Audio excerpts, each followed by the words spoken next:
જય શ્રી કૃષ્ણ, જય શ્રી વલ્લભ, જય ગિરિરાજ। આજે આપણે છઠ્ઠા શ્લોકમાં પ્રવેશ કરી ગયા છે।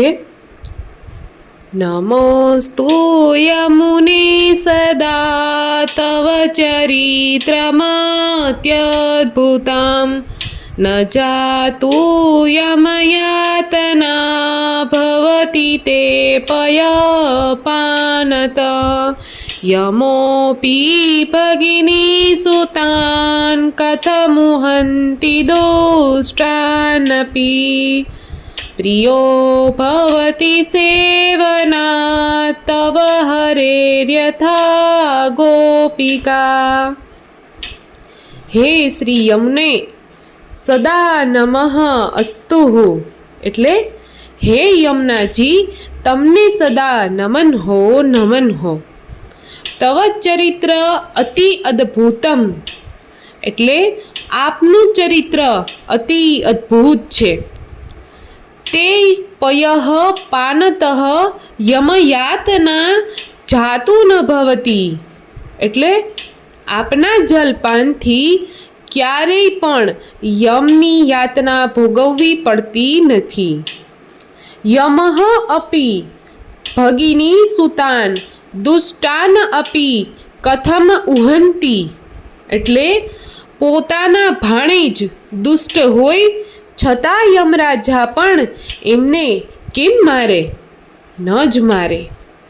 યથા ગોપિકાઃ તવ સેવનાત હરેઃ પ્રિયઃ અભવત તથા તવ સેવનાત જીવઃ હરેઃ પ્રિયઃ ભવતિ, એટલે કે આપના સેવનથી જેમ ગોપીજનો હરિને પ્રિય થયા છે તે પ્રમાણે આપના સેવનથી જીવ હરિને પ્રિય લાગે છે। ત્યારે છઠ્ઠો શ્લોક આવે છે। અદ્ભુત ચરિત્ર છે આપનો વંદન કરું હું પ્રેમથી યમયાતના આવે નહીં માં આપના પયપાનથી કદી દુષ્ટ હોઈએ તોય પણ સંતાન છીએ અમે આપના સ્પર્શે ન અમને કોઈ ભય છાયા સદા છે આપની।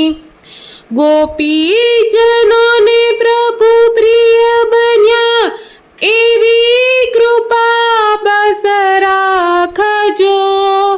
વંદન કરું શ્રી યમુનાજીને શ્રી કૃષ્ણ આશ્રય આપજો। હે શ્રી યમુનાજી તમને સદા નમન હો। આપનું ચરિત્ર અતિ અદ્ભુત છે। આપના જલપાનથી ક્યારે પણ યમની યાતના ભોગવવી પડતી નથી। પોતાના ભાણેજ દુષ્ટ હોય છતાં યમરાજા પણ એમને કેમ મારે? ન જ મારે। આપના સેવનથી જેમ ગોપીજનો હરિને પ્રિય થયા છે તે પ્રમાણે આપના સેવનથી જીવ હરિને પ્રિય થાય છે। શ્રી યમનાષ્ટકમાં શ્રી મહાપ્રભુજી પહેલા, ત્રીજા અને છઠ્ઠા એમ 3 શ્લોકમાં શ્રી યમુનાજીને નમન કરવાની વાત કહે છે। પ્રથમ શ્લોકમાં નમામિ યમુનામહમ, એટલે હું આનંદપૂર્વક શ્રી યમુનાજીને નમું છું કહી શરૂઆત કરી છે। ત્રીજા શ્લોકમાં નમત કૃષ્ણ તુર્ય પ્રિયામ કહી વૈષ્ણવોને શ્રી યમુનાજીને નમન કરવાનો આદેશ કે ઉપદેશ આપ્યો છે। હવે 5 શ્લોકના શ્રી યમુનાજીનું ઐશ્વર્ય વર્ણવ્યા પછી ફરી પ્રાર્થના કરે છે। હે શ્રી યમુના મહારાણી તમને સદા નમન હો। જેમના સમાગમથી ગોપીજનો શ્રી હરિને પ્રિય થયા હતા એવા શ્રી યમુનાજીને પ્રાર્થના કરવામાં આવી છે। પ્રભુના જેવા સમાન ધર્મ શ્રી યમુનાજીને વૈષ્ણવો નમન સિવાય શું આપી શકે?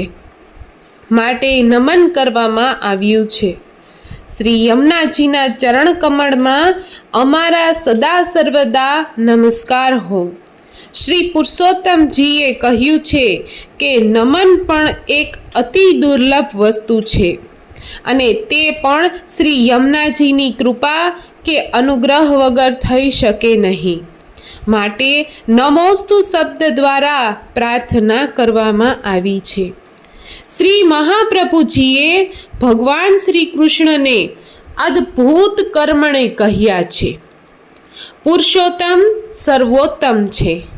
પુરુષોત્તમ વિના કોઈ લોકવેદ પ્રસિદ્ધ ભગવાન જ નથી.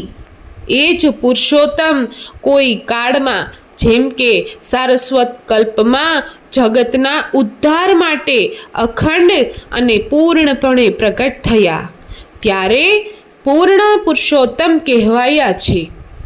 સાધનો હોવા છતાં સર્વ સ્થળે તેઓનો અધિકાર જ ન હોય તો ભગવાન પ્રકટ થઈને પણ શું કરી શકે? એમ શંકાને દૂર કરવાને ભગવાનને અદ્ભુત કર્મણે વિશેષ આપવામાં આવ્યું છે. જે વસ્તુ કે ભાવનો સાધન તરીકે કદાપી અંગીકાર જ ન થયો હોય તે પદાર્થને પણ સાધન બનાવી દે એવું શ્રી કૃષ્ણનું અદ્ભુત ચરિત્ર છે. અસાધનને પણ સાધન બનાવી દે એવું અદ્ભુત પ્રભુનું ચરિત્ર છે. ઈર્ષા, ભય, કામ વગેરે સામાન્ય રીતે ભગવત પ્રાપ્તિના સાધન નથી, પણ પોતાના પ્રમેય બલથી પ્રભુએ એમને પણ સાધન બનાવી લીધા. શિશુપાલની ઈર્ષ્યા જ એની પ્રભુ પ્રાપ્તિનો માર્ગ બની ગઈ. તો દેવકીના 8મા સંતાન દ્વારા મૃત્યુનો સતત ભય કંસને તારી ગયો. પ્રભુના પ્રમેય બલથી જ કામ પણ ગોપીજનો માટે પ્રભુ પ્રાપ્તિનો માર્ગ બની ગયો. અસાધનને પણ સાધન બનાવી દે છે, માટે અદ્ભુત કર્મણે કહ્યા છે. તેવું જ શ્રી યમુનાજીનું ચરિત્ર પણ અદ્ભુત છે. શ્રી યમુનાજી પ્રભુના સમાન ધર્મ છે. પ્રભુની જેમ એમનું ચરિત્ર પણ અદ્ભુત છે. પ્રભુનું નામ સ્મરણ કરવાથી યમ યાતના ટાળી શકાય છે. પણ અહીં નામ સ્મરણમાં પ્રભુના મહાત્મ્યનું જ્ઞાન છે. પરંતુ શ્રી યમુનાજીનું જલપાન કોઈ અજાણમાં પણ કરી જાય, તરસ લાગી હોય અને તરસ મટાડવા માટે જલપાન કરે તો પણ શ્રી યમુનાજીની કૃપાથી એમની યમ યાતના ટળી જ જાય છે. યમુના જળના મહાત્મ્યને જાણી જલપાન કરવું તો પછી કહેવું જ શું? શાસ્ત્રોનું વચન છે કે શ્રી યમુના જલના એક ઘૂંટનું પાન કરવાથી સોમયજ્ઞનું ફળ મળે છે. 7 ઘૂંટનું પાન કરવાથી 7 સોમયાગના ફળ મળે છે. આવો શ્રી યમુના જલનું મહાત્મ્ય છે. શ્રી યમુનાજીએ પોતાના ભાઈ યમરાજા પાસે ભાઈ બીજમાં વરદાન માગી લીધું છે. યમુના જલનું પાન કરનાર શ્રી યમુનાજીના પુત્રો થાય એટલે યમરાજાના ભાણેજ થાય. યમુનાજી તો યમરાજાની નાની બેન છે, તો પોતાની નાની બેનના સંતાનોને યમરાજા મારે તો હત્યાનું પાપ લાગે. માટે શ્રી મહાપ્રભુજીએ કહ્યું છે કે શ્રી યમુનાજીનું પાન કરનાર દુષ્ટ હોય તો પણ યમરાજા મારી જ ન શકે.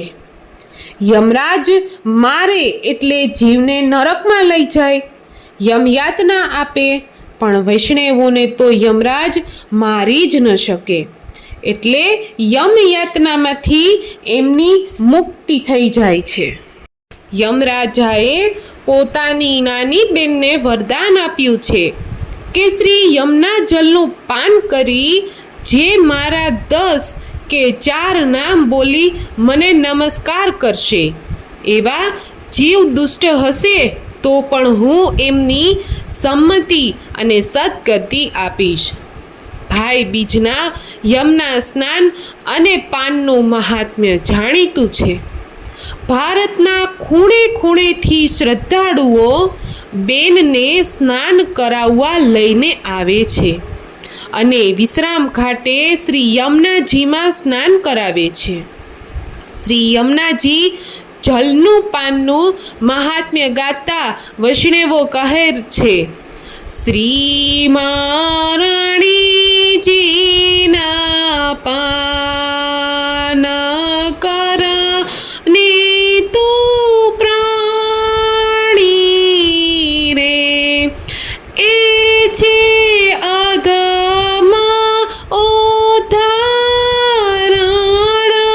જાણી, મહારાણીજીના પાન કર ને તું પ્રાણી રે, એમનું મહાત્મ્ય છે પદ્મ પુરાણે રે, પૃથ્વી પર શ્રી વરાહ જીવો ખાણે રે, એ તો વ્રજવાસી સુખ માણી, મહારાણીજીના પાન કર ને તું પ્રાણી રે. પછી એનાથી આગળ કહે છે, એમના સમરણથી સુખ થાય રે, દેહના પ્રાયશ્ચિત દૂર પડાય રે, જેમ સિંહ દેખીને મૃગના સે, મહારાણીજીના પાન કર ને તું પ્રાણી રે, જે કોઈ પય પાન શ્રી યમુનાજીના કરશે રે, તેમનો જમ કિંકર ભય ટળશે રે, કહે શ્રી રસિક રાધા વરને વરસે, મહારાણીજીના પાન કર ને તું પ્રાણી રે. શ્રી યમુનાજીના પાનથી દોષનું નિવારણ થાય છે. હવે છઠ્ઠા ઐશ્વર્યનું વર્ણન છે. શ્રી યમુનાજી એમના ભક્તોને શ્રી હરિનો પ્રેમ મેળવી આપે છે. શ્રી યમુનાજીના સેવનથી જેમ ગોપીજનોને પ્રભુનો પ્રેમ પ્રાપ્ત થયો છે, તેમ કળિયુગમાં જે જીવ શ્રી યમુનાજીનું સેવન કરશે તેને શ્રી હરિની ભક્તિ પ્રાપ્ત થશે. રાસ પંચાધ્યાયીમાં પ્રભુ અંતર્ધ્યાન થયા છે, ત્યારે પ્રભુની લીલાઓની અનુકરણ કરતા ગોપીજનો છેલ્લે શ્રી યમુનાજીના તટ પર આવ્યા અને ત્યાં પ્રભુના દર્શન થયા છે. વ્રતચર્યાના પ્રકરણમાં પણ શ્રી યમુનાજીના સેવનથી ફળ પ્રાપ્ત થયું છે. ગોપિકાહા શબ્દ બહુવચન વાપરી ચારેય યુથની ગોપિકાની વાત કહી છે. એટલે શ્રી યમુનાજીના સેવનથી ગોપીજનોમાં જેમ ભગવત પ્રિયતા આવી છે, તેમ અન્ય વૈષ્ણવોમાં પણ શ્રી યમુનાજીના સેવનથી ભગવત પ્રિયતા આવે છે. ગોપીજનોનો પુષ્ટિ માર્ગમાં ગુરુ છે શ્રી પરમાનંદ દાસજીએ ગાયું છે, ગોપી પ્રેમ કી ધ્વજા જીન ગોપાલ કિए અપર વંશ ઉર્ધર શ્યામ ભુજા। શ્રી મહાપ્રભુજીએ આ છઠ્ઠા શ્લોકમાં શ્રી યમુનાજીના છઠ્ઠા ઐશ્વર્યનું વર્ણન કર્યું છે। બીજા શ્લોકમાં મુકુંદરતી વર્ધિની કહ્યું। શ્રી યમુનાજીની ચરિત્ર લીલા, ગુણ લીલાના નિરૂપણ પછી આ શ્લોકમાં શ્રી યમુનાજીની ચરિત્ર લીલાનું દર્શન છે। પુરાણો અનુસાર શ્રી પ્રભુ આધિદૈવિક સૂર્ય સ્વરૂપ, શ્રી પ્રભુને બિરાજવાનું સ્થાન એ દિવ્ય રવિમંડળ, એમના શ્રી પ્રભુ ઉચ્છ્વાસ રૂપે વેદ પ્રકટ થયા છે। તે આધ્યાત્મિક આદિત્ય સ્વરૂપ, વેદના રહસ્યની સમજનું આધ્યાત્મિક સ્વરૂપ તે સંજ્ઞા, વેદ નારાયણ અને સંજ્ઞા દેવી દંપતી, તેમાંથી ધર્મ પ્રકટ થયો તે છે યમરાજ, તેમની કૃપા પ્રકટ થઈ તે શ્રી યમુનાજી। આથી આધ્યાત્મિક સ્વરૂપે શ્રી યમુનાજી યમરાજના નાના બહેન છે। જે ભાઈ એના ભાણેજનું હિત કરે એના ઉપર એની બહેન રાજી રહે, કારણ બહેનમાં માતૃત્વનો ભાવ વિશેષ છે। સંતાન દુષ્ટ પાકે તો પણ માતા એનું જ હિત ઈચ્છે છે। જે બાળક સ્તનપાન કરે તેના પર સ્ત્રીને માતૃત્વનો જ ભાવ રહે, પછી તે કદાચ બીજાનું સંતાન કેમ ન હોય। જે જીવો શ્રી યમુનાજીનું પૈપાન કરે છે તેમના ઉપર શ્રી યમુનાજી માતૃત્વનો ભાવ રાખે છે। એમનું અહિત ન થાય એવો શ્રી યમુનાજીનો ભાવ રહે છે। શ્રી યમુના પાન કરનારા બધા ભક્તો નથી હોતા, ઘણા પાપી દુષ્ટ અપરાધી હોય છે, એમના સ્વાભાવિક રીતે યમ યાતના જ હોય, પણ યમરાજ લાચાર બને છે, કારણ બહેને એને દીકરો કર્યો છે, પૈપાન કરાવ્યું છે। પોતાના ભાણેજને મામા નરક્યાતના કેવી રીતે આપે? શ્રી યમુનાજીનું પાન કરનાર મહાદુષ્ટ પણ ફાવી ગયો। શ્રી યમુનાજીની આથી વિશેષ કૃપા શી હોય? લૌકિક માતા પણ દુષ્ટ સંતાન ઉપર આટલી કૃપા તો ન જ કરે। ન જાતો યમ યાતના ભવતી તે પય પાનતઃ યમોપી ભગિની સુતાન કથમુહંતી દુષ્ટાન્નપી। જીવ જ્યારે શ્રી યમુના પાન કરે ત્યારે તે પાન માતાનું પૈપાન છે, એટલે યમદેવ એ જીવને યમ યાતનાનો દંડ આપતા નથી। શ્રી યમુનાજી માત્ર એટલું જ મહાત્મ્ય નથી કે દુષ્ટ જીવને યમ યાતનામાંથી છોડાવે, પરંતુ તે જીવને ભગવાનનો પ્રિય બનાવે। યમ યાતનામાંથી મુક્તિ એ કેવળ દુઃખ નિવૃત્તિ રૂપ ફળ છે। પૂર્ણ ફળ તો એને કહેવાય જેમાં દુઃખોની આંતરિક નિવૃત્તિ તો થાય જ, પરંતુ ઉત્તમ સુખ પણ સાંપડે। માટે શ્રી યમુનાજીના અતિ અદ્ભુત ચરિત્રના બે પાસા છે। પેલું દોષ નિવારક અદ્ભુત ચરિત્ર એટલે કે યમ યાતનામાંથી મુક્તિ, અને બીજું ફલ સંપાદક અદ્ભુત ચરિત્ર ભગવાનનું પ્રિય બનવું। ભગવાનનો પ્રેમ જીવ ઉપર ઉતરે એ અસામાન્ય બાબત છે। જીવના બધા દુઃખ હરનારા, સર્વ સુખના સાગર, આનંદના અનંત આધાર એવા શ્રી ભગવાનમાં જીવને સ્નેહ થાય છે, સ્વાભાવિક છે। પરંતુ આવા ભગવાનને જીવમાં પ્રીતિ કેમ સંભવે? જીવ તો ગુણ રહિત અને દોષ સભર છે, જેનામાં અવિદ્યા જેવા અનેક દોષો ભરાઈ પડેલા છે।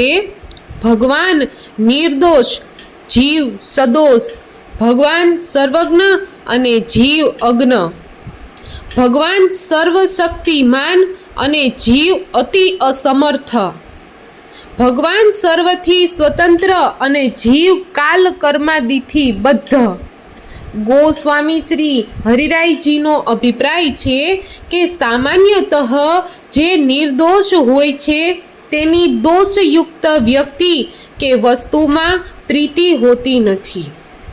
શ્રી યમુનાજીના અનુગ્રહથી વાત આખી બદલાઈ જાય છે. જે એમની સેવા કરે છે તેને એ પોતાનો બનાવી દે છે. શ્રી યમુનાજીનો સંબંધી હોવાથી ભગવાનને એ પ્રિય લાગે છે. નિયમ એ છે કે પ્રિયનું સંબંધી પણ પ્રિય લાગે. વળી ભગવાન પણ હરિ છે. સર્વ દુઃખ હરવા એ તો એમનો સ્વભાવ જ છે. આ પ્રીતિ પણ સામાન્ય પ્રીતિ નથી, પરંતુ જેમ વ્રજ ગોપિકાઓ સર્વભાવે ભગવાનની પ્રીતિ પાત્ર થઈ રહી હતી, એમ શ્રી યમુનાજીનો સેવક પણ પ્રીતિ પાત્ર થાય છે. આ શ્લોકમાં ભગવાનના પ્રિયત્વ સંપાદન રૂપ છઠ્ઠા ઐશ્વર્યનું નિરૂપણ કરવામાં આવ્યું. શ્રી મહાપ્રભુજી શ્રી યમુનાજીને કહે છે, તવ ચરિત્ર મત્યદ્ભુતમ, તમારું આ ચરિત્ર અતિ અદ્ભુત છે. શ્રી ઠાકોરજીના ચરિત્ર માટે મહાપ્રભુજીએ આમ જ કહેલું, અદ્ભુત કર્મણે તમે અદ્ભુત કર્મ કરનારા છો. અસાધન અને નિસાધનનું સાધન તમે પોતે જ બની જઈ તેનો ઉદ્ધાર કરો છો. એના દોષોનો વિચાર કરતા નથી. શ્રી યમુનાજી પણ એવા જ છે.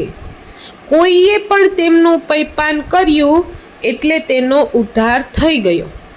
આ તો અદ્ભુત કર્મ, પણ એમાં અતિ અદ્ભુત તો એ કે જળપાન કરનારને ખબર ન હોય કે આ યમુના જળ છે. તેણે માત્ર તરસ छिपाવવા માટે જળ માની ને પી લીધું. શ્રી યમુનાજીનું મહાત્મ્ય કરનાર જો શ્રી યમુનાજીના ભાવથી ભલે ન પીધું હોય તો એ શ્રી યમુનાજી તો તેને પુત્ર તરીકે સ્વીકાર કરી ઉદ્ધાર કરે જ છે. આટલી અનહદ કૃપાનું ચરિત્ર અતિ અદ્ભુત ચરિત્ર છે. શ્રી મહાપ્રભુજી કહે છે, હે શ્રી યમુનાજી, તમારું આવું અતિ અદ્ભુત ચરિત્ર તમારી કૃપાથી જ સમજાય. એ સમજાયા પછી અમે તમને સદા નમન જ કરીએ. નમોસ્તુ યમુને સદા. ગોસ્વામી શ્રી પુરુષોત્તમજી જ્યાં સુધી જીવ પર પુષ્ટિ પ્રભુ અનુગ્રહનું અવતરણ થતું નથી ત્યાં સુધી તેને શ્રી યમુનાજીના પુષ્ટિ માર્ગીય સ્વરૂપ અને મહાત્મ્યનું જ્ઞાન જ થતું નથી. મહાત્મ્ય વિના શ્રદ્ધા જન્મતી નથી અને શ્રદ્ધા વિના નમસ્કાર કરી જ ન શકાય. ભક્ત કો સુગમ શ્રી યમુના અગમ ઓરે. દેવી જીવ હોય તેની અંદર પુષ્ટિ ભક્તિનું બીજ હોય.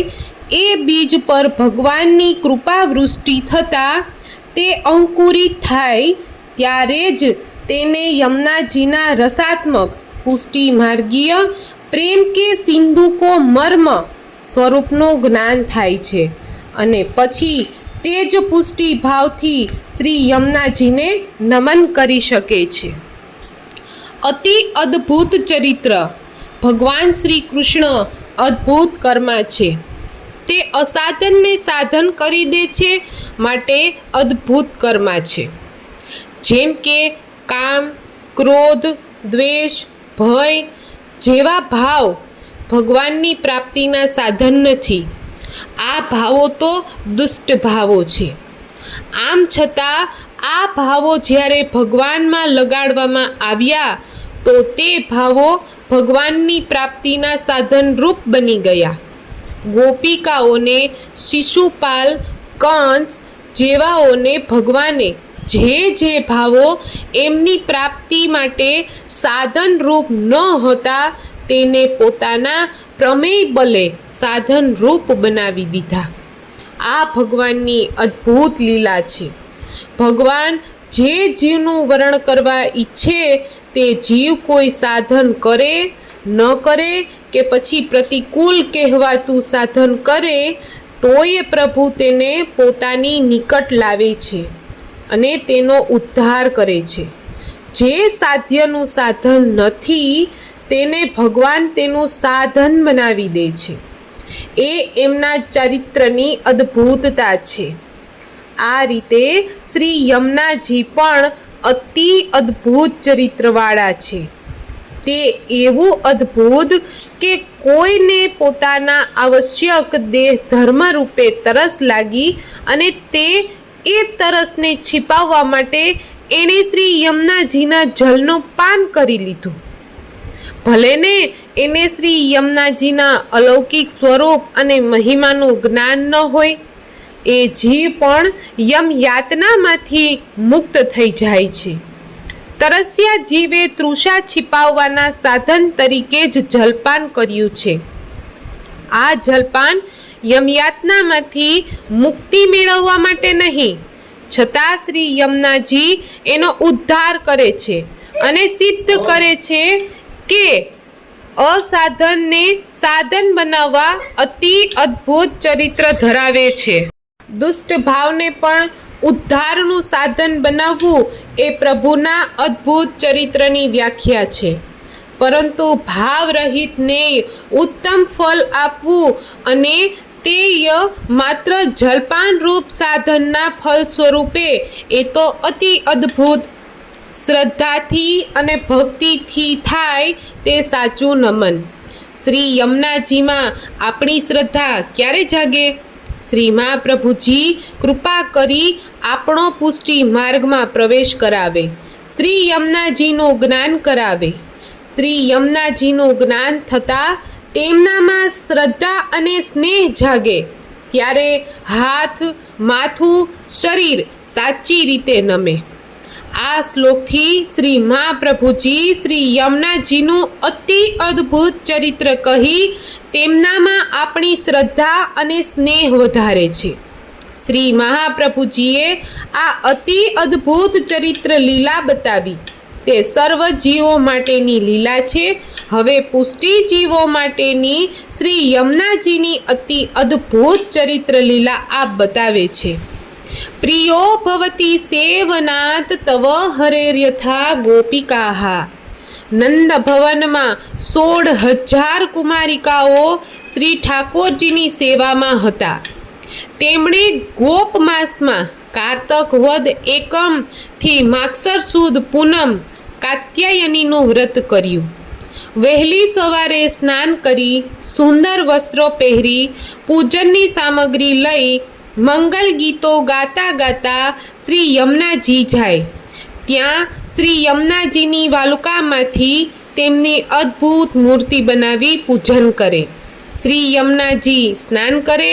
શ્રી યમુનાજીને હાથ જોડી વિનવે, હે દેવી, શ્રી નંદકુમાર અમને પતિ રૂપે મળે એવી કૃપા કરો. કુમારિકાઓની સેવા વ્રતચર્યાથી શ્રી યમુનાજી પ્રસન્ન થયા. શ્રી કૃષ્ણે શરદની રાતે રાસ લીલા દ્વારા કુમારિકાઓનો મનોરથ પૂર્ણ કર્યો. કુમારિકાઓએ શ્રી યમુનાજીની શ્રદ્ધા અને સ્નેહથી સેવા કરી. શ્રી યમુનાજીની કૃપા થઈ. એ ગોપિકાઓ શ્રી હરિને પ્રિય બન્યા. શ્રી રાધિકાજીને કોઈકે પૂછ્યું, હે રાધે, ત્રિભુવન નાયક શ્રી કૃષ્ણ તમને પ્રિયતમ પતિ રૂપે પ્રાપ્ત થયા, તે માટે તમે કઈ ગોરમાને પૂજી હતી? કોને ગોરતે પૂજી તેને રાધે? શ્રી રાધાજીને જવાબ આપ્યો, શ્રી યમુનાજી ગોરતે પૂજી મેને. શ્રી રાધાજી અને શ્રી ઠાકોરજી વચ્ચે પ્રગાઢ માન થાય ત્યારે બંનેનું પુનઃ મિલન શ્રી યમુનાજી જ કરાવે, અન્ય કોઈનું સામર્થ્ય નહીં. શ્રી યમુનાજી દ્વારા જ સર્વ વ્રજાંગનાઓ શ્રી હરિને પ્રિય થયા છે. એવી કોઈ સ્ત્રી હોય જે સામા પગલે પોતાનામાં પરમ આસક્ત પતિને અન્યને સોંપે અને અન્યના સુખે પ્રસન્ન થાય. આ મહોરદાતા શ્રી યમુનાજીની જ શ્રી રાધિકાજી કદાચ એવું અદેય દાન ન આપે. શ્રી યમુનાજી અદેય દાન દક્ષ છે, માટે મહાપ્રભુજી આજ્ઞા કરે છે કે આવું અદેય દાન પામવા શ્રી યમુનાજીને સદા નમન કરો. એમનું ચરિત્ર અદ્ભુત જ નથી, અતિ અદ્ભુત છે. श्री यमने तुम हो परम उदार, तुम्हारी कृपा भय जान कृष्ण जू करत ताही अधिकार. श्यामल वरण समानशील गुण द्वय लीला अधिकार. क्रीडा रस विलास रस भरे प्रिय परिश्रम परिहार. लीला गुढ़ घोर कलयुग में रूप प्रकट विस्तार. अतुल प्रताप पुण्य पूर्ण जल अखिल विश्व उद्धार. यद्यपि पतित नाही जल बरसत, दरसत परसत पियो वार. हरिदास को त्रास निवारो जिंदारो संसार. यमने महाराणी की जय. આજનો સત્સંગ પૂરો થાય છે. આવતીકાલે ફરી મળીશું. વિડીયો ગમ્યો હોય તો લાઈક શેર સબસ્ક્રાઈબ કરજો. જય શ્રી કૃષ્ણ, જય શ્રી વલ્લભ, જય ગિરિરાજ. આવતીકાલે મળીએ, ત્યાં સુધી ચેનલમાં જોડાઈને રહેજો.